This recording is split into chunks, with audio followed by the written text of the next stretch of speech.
never really knew where or how you got sports news from Hap Glaudi. But chances were good you'd like it just fine. Outstanding race for 3-year-old contenders for the Louisiana Derby. We're going to go to the grounds and watch the running. Here it is. And they're up. Hap spoke to New Orleans, and if his words sometimes struck our ears funny, way more often did they hit our hearts just right.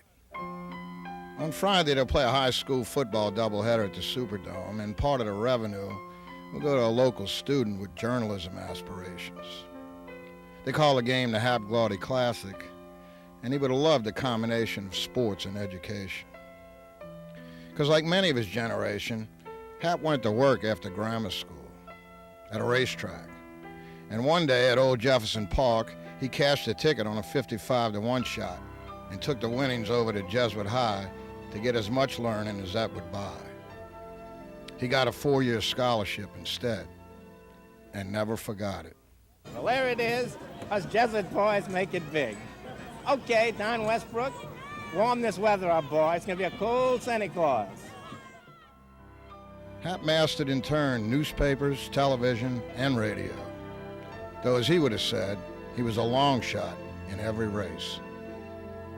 And in each medium, he was always in a hurry to see, in a hurry to feel, and then in a hurry to tell us what he had seen and what he had felt.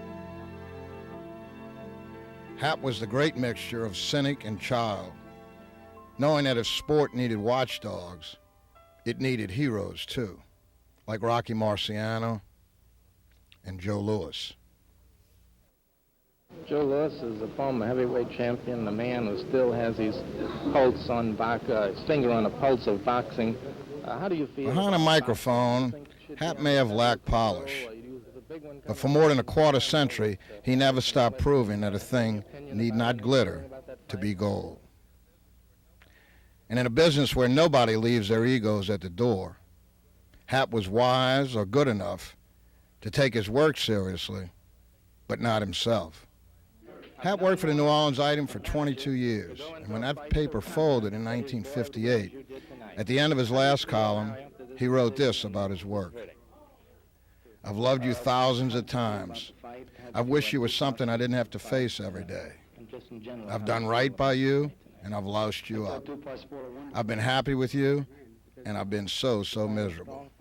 I have only one word for you. Thanks.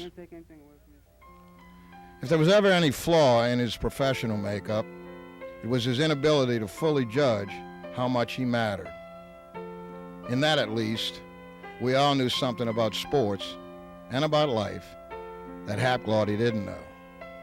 We knew just how much he mattered. Ronnie Burgess, Eyewitness News, Night Watch.